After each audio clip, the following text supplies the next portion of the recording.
Inspire, motivate, challenge.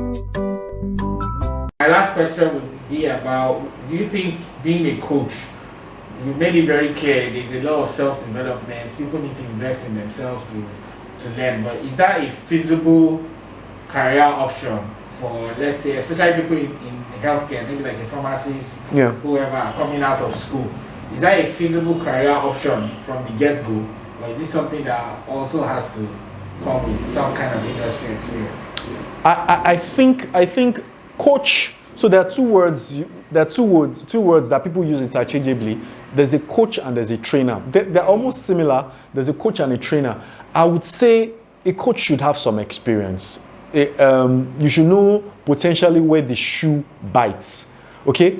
A coach should have some experience. You should have walked some of the routes your participants could have walked, because sometimes you need to hold their hand in journey. You need to tell them you understand what they are going through. Some experience, not a lot of experience, but some experience. A trainer doesn't necessarily have to have as much practical experience, can have an understanding of theoretical frameworks, can study, can read. But when it comes to coaching, some experience is required, and I'll go further in difference. A trainer will teach concepts, will teach the theory of something, will use case studies and everything. A coach will need to hold the hand of a person, maybe sometimes go on the field, go enter the experience with the person, talk to the person after the training session. So a coach, a practical session is after you've learned something in a classroom, sometimes you need to go and practice that thing in real life. And the person who is going to hold your hand, it would be nice for that person to have some experience, some understanding of that industry, okay, or of that concept, so they can hold your hand. Now, someone who is new has no experience. So, for example, a coach can coach a CEO.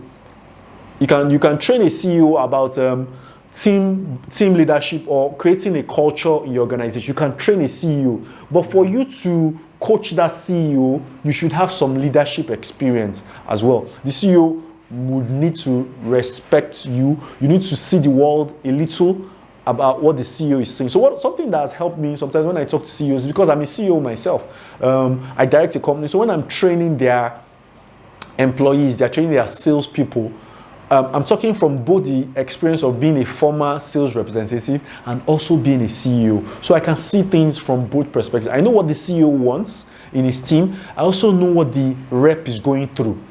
And that allows me to be a very responsive trainer coach. All right. So as a young person, you can be a trainer, you can support. You can support another trainer. It's something you can do full time, definitely. There are so many areas of knowledge in the healthcare industry. Team build, not just in pharma, not just in sales, clinical trials, pharmaco. There's a lot of areas you can be an expert, a subject matter expert on.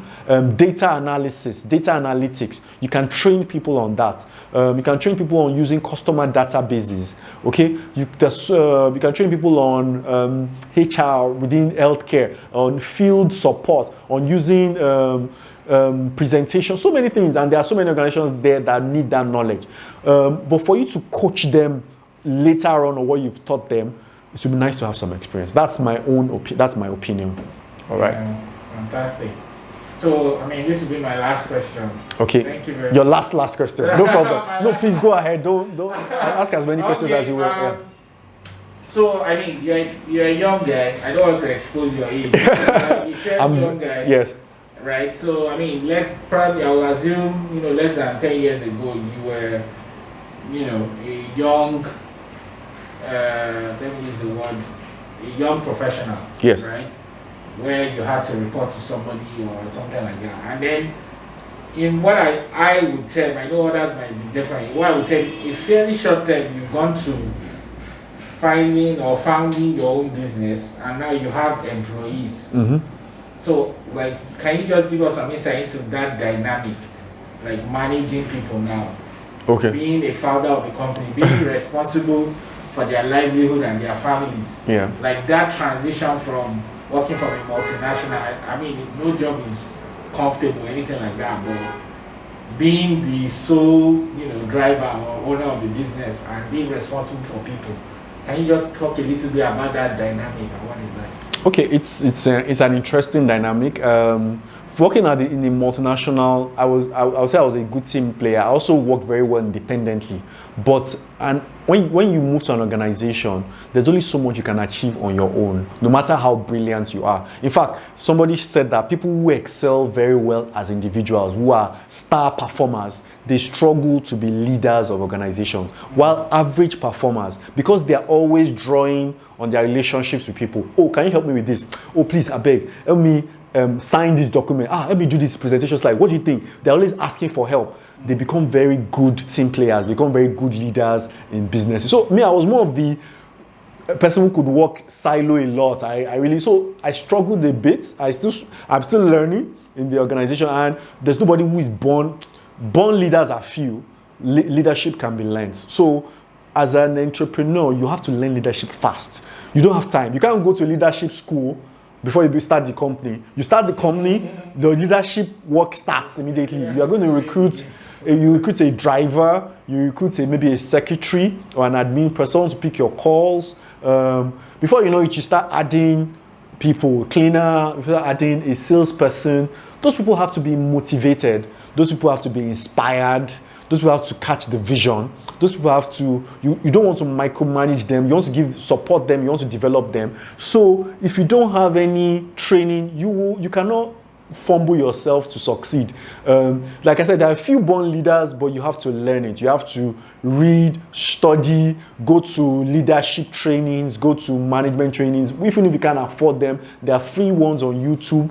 There are free ones on Coursera. You have to have mentors yourself. So in my first years, I really didn't know how to recruit people. I work with HR people. I had mentors. Mentorship is important. I struggle to find mentors as well. I'll be honest about it, because nobody really has walked your shoe as an employee.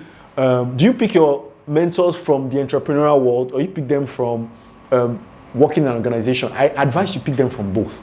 You have mentors who are entrepreneurs, and you have mentors who are top leaders in organizations, and they can tell you how to scale an organization.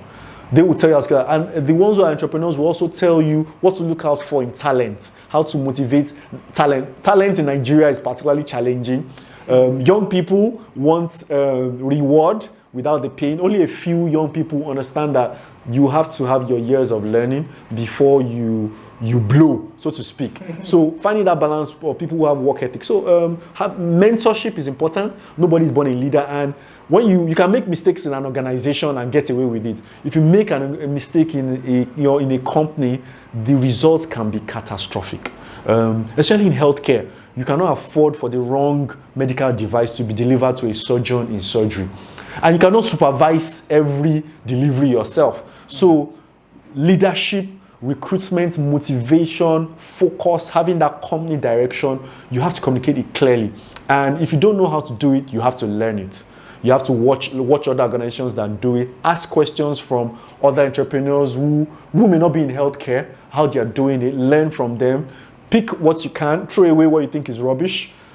Experiment. If you make a mistake, be honest to yourself. One of my bosses will say, fail early. Don't manage a bad situation for too long. If you employ someone and you find out the person is a bad idea, I've learned that managing the person hurts you. Fire the person as quickly as you can. Help them go to another organization. Make sure that you leave on amicable terms if you can. But you have to learn quickly. You have to study, watch other people, talk to people, have mentors. Those are things that has helped me transition from working in an organization to lead managing people. It's you learn every day. Till now, we're still learning. We have staff come, we have staff leave, we have exceptional employees, and we have challenging employees. How do you make them develop? Okay, the leaders have a responsibility to provide work and also motivate their staff to do the work and inspire them to do the work. If you believe in your vision, you must be able to communicate the vision well to your employees so that they also catch the vision. All right, that's a little about what I can say. That's fantastic. Thank you very much. Thank you.